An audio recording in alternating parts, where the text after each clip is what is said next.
আজকের ফটোশপ ক্লাসে আমরা দেখব কিভাবে এরকম একটি স্পাইরাল তৈরি করা যায় এবং খুব কম সময় এবং খুব সহজেই। তো এজন্য আমরা এটিকে ডিলিট করে দিচ্ছি। আমাদেরকে প্রথমে একটি নতুন ডকুমেন্ট নিতে হবে। ফাইলে ক্লিক করছি, নিউয়ে ক্লিক করব এবং ডকুমেন্টের সাইজ থাকতে হবে আমাদের এখানে 800 এবং নিচের দিকে ওয়াইটও থাকছে 800। দেন আমরা ওকে লেখাতে ক্লিক করব। এরপর আমাদেরকে একটি গাইড টেনে নিতে হবে। উপরের দিক থেকে গাইড নিয়ে এসেছি, মাঝখানে আমরা একটা গাইড টেনে নেব। ঠিক এই দিক থেকেও আমরা একটি গাইড টেনে নেব। গাইডটিকে মিডল করে নেওয়ার পর আমরা পেইন্ট টুলে ক্লিক করছি, পেইন্ট টুলে ক্লিক করব। পেইন্ট টুলে এখান থেকে অবশ্যই পাথ সিলেকশন থাকতে হবে। এরপর আমরা পেইন্ট টুলের এখানে মিডল পয়েন্টে একবার ক্লিক করব, উপরের কর্নারে একবার ক্লিক করছি, এই কর্নারে ক্লিক করব, আবার নিচের দিকে মিডল পয়েন্ট যেখান থেকে শুরু করেছিলাম সেখানে আবার ক্লিক করব। এই ছবিটিকে জুম করতে হবে, জুম করে দেখতে হবে সব দিকে কর্নারে ঠিকঠাকভাবে এটা মিলেছে কিনা। যেহেতু এটা মিলেনি সেক্ষেত্রে আমরা ডিরেক্ট সিলেকশন টুল সিলেক্ট করছি। এরপর আমরা এটাকে সিলেক্ট করে নেব এবং এটাকে মিলানোর চেষ্টা করব। এইদিকে মিলিয়ে নিচ্ছি এবং অন্য সাইডগুলো মিলেছে কিনা সেটাও আমরা দেখে নেব। এই সাইডটাও মিলেছে এবং মিডিল পয়েন্টটিকে মিলেছে কিনা সেটাও আমরা দেখব। মিডিল পয়েন্টও এখানে মিলে গেছে।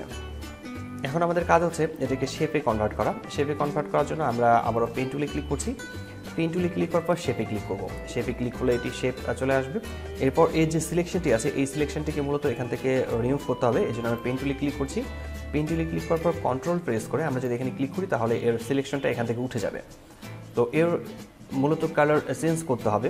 কালার চেঞ্জ করার জন্য আমরা এখান থেকে রেক্ট্যাঙ্গেলে ক্লিক করছি, রেক্ট্যাঙ্গেলে ক্লিক করার পর ফিল ক্লিক করব, ফিল কালারটাকে এখান থেকে নান করে নেব এবং স্ট্রোক কালারে ক্লিক করে এখান থেকে যে কোনো কালার আমরা অ্যাপ্লাই করতে পারি। আমি এখান থেকে স্ট্রোক কালার এটি অ্যাপ্লাই করছি। দেন এখান থেকে সাইজ আমি রাখছি, খুব কম রাখবো, আমি একটু ছোটো করে রাখবো এটাকে। স্ট্রোকের সাইজ আমি এখান থেকে 70 পর্যন্ত রাখবো। দেন এই যে শেপটি আছে এই শেপটিকে আমরা একটা কপি করে নেবো। কন্ট্রোল জে প্রেস করে আমরা এটাকে কপি করেছি, কন্ট্রোল টি প্রেস করে ফ্রি ট্রান্সফর্ম টুল সিলেক্ট করব এবং কন্ট্রোল অল্টার শিফট প্রেস করে আমরা একে একটু ছোটো করে নেব। একটু ছোটো করে নেওয়ার পর আমরা এটিকে রোটেট করব। আমরা একটু রোটেট করে নিচ্ছি এবং এই কর্নারটি এখানে মিলবে, এটাকে এখানে মেলাতে হবে এবং এটাকে এখানে মেলাতে হবে। একটু জুম করে নিচ্ছি, আবার অ্যারো কি প্রেস করে আমরা এটাকে মেলানোর চেষ্টা করছি। অ্যারো কি প্রেস করে আমরা এটাকে মিলিয়ে নিয়েছি। দেন চেক মার্কে ক্লিক করব। এবার এই শেপটি সিলেকশন থাকা অবস্থায় কিবোর্ড থেকে কন্ট্রোল অল্টার শিফট চেপে ধরে আমরা টি প্রেস করতে থাকবো। আমরা এখানে টি প্রেস করতেই থাকবো।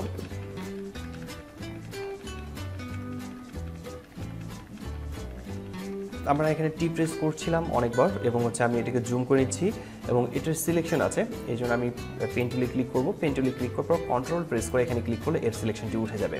এরপর আমরা আবারও এটাকে ছোটো করে নিচ্ছি।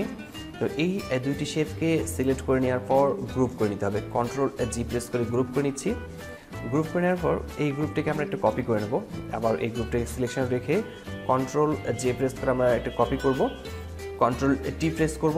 কন্ট্রোল টি প্রেস করার পর এর অ্যাঙ্কার পয়েন্টটিকে ধরে আমরা মিডল পয়েন্টটিকে ধরে মাঝখানে এখানে রেখে দিচ্ছি এবং এখানে রাইট বাটন ক্লিক করার পর আমরা এখান থেকে ফ্লিপ ভার্টিক্যাল লেখাতে ক্লিক করছি। রাইট বাটন ক্লিক করে নিচের দিকে ফ্লিপ ভার্টিক্যাল লেখাতে ক্লিক করছি, এটা নিচের দিকে আসছে।